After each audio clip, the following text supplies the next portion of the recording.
할렐루야. 고린도전서 7장 8절에서 24절의 말씀을 가지고 결혼 생활에 대해서 생각해보는, 또한 나누어보는 저와 여러분 되길 원합니다.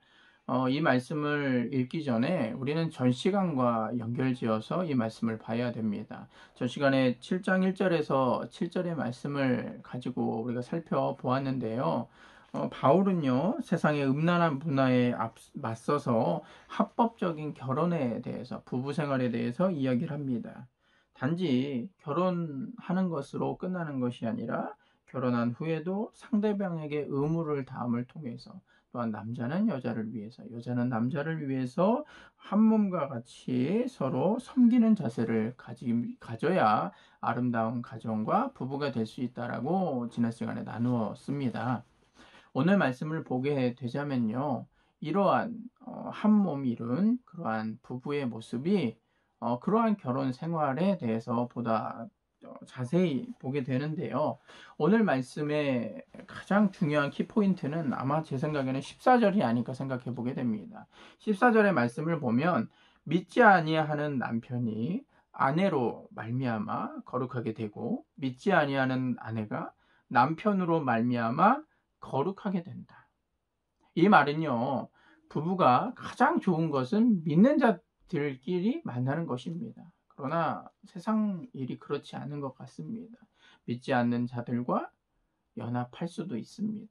그러나 그러한 믿지 않는 남편과 믿지 않는 아내와 연합해서 가정을 이룬다 할지라도 그 가정에서 가장 중요한 것은 그 믿지 않느냐 믿느냐를 판단하는 것이 아니라 그 한 몸을 이루어서 믿음의 가정이 되느냐 믿음의 가정이 되지 않느냐가 가장 중요하다라는 거예요. 과거에 결혼하기 전에 믿음에 있고 없고가 중요한 것이 아닙니다. 한 몸 이루었으니 너가 내 몸이 되고 내가 너의 몸이 됨을 통해서 이제는 한 몸이 되어서 하나님을 바라보는 한 가정이 될 수 있느냐 그렇지 않느냐가 가장 중요한 것입니다. 그래서 믿지 아니하는 남편이 아내로 말미암아 거룩하게 될 수도 있습니다.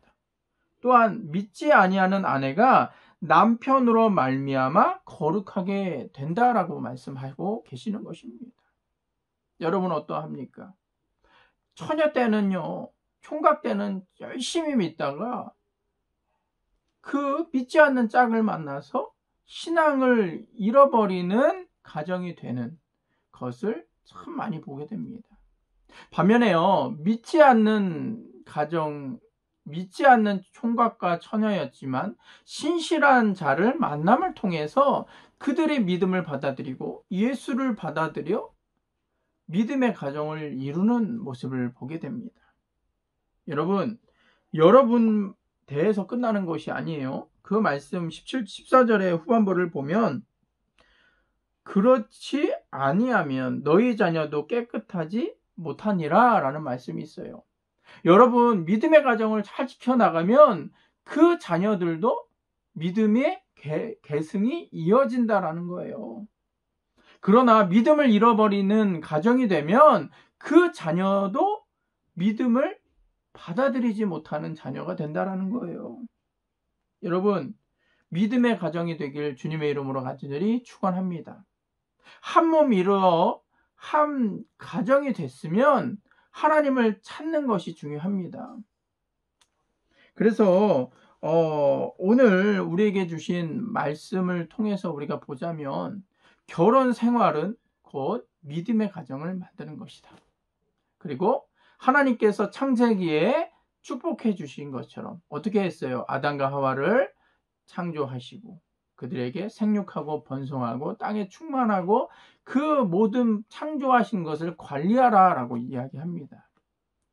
그래서 가정은요, 어떤 부정적인 장치가 아니에요. 가정은요, 단순히 가정이 아니에요. 하나님이 생육하고 번성하고 복을 주시는 가장 최소한의 단위다라는 거예요.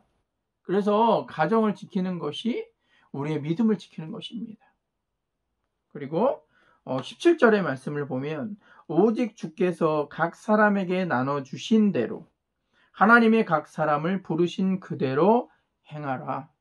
여러분, 부부가요, 연합하게 되었을 때 그들은요, 서로 다른 문화에서도 살았고요, 다른 생활 환경에서 살았고요, 다른 가정 환경에서 살았습니다. 그래서 생각이 때로는 틀리고요, 마음도 틀리게 됩니다. 그래서 왜 불화가 일어납니까? 너의 생각이, 나의 생각이 하나가 되지 못하면 불화가 일어날 수밖에 없습니다.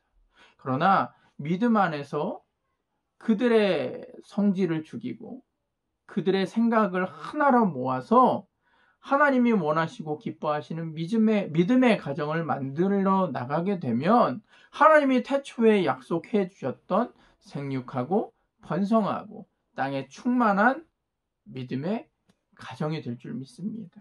우리 오늘 이 말씀을 기억함을 통해서, 그래, 결혼 생활은 믿음의 가정을 지키는 거야, 그리고 믿음의 가정을 만드는 것이야 라고 생각하면서 연합하고 기도하고 아름다운 가정을 꾸려나갈 수 있는 우리는 아름다운 은성의 성도가 되길 주님의 이름으로 간절히 축원합니다. 감사합니다.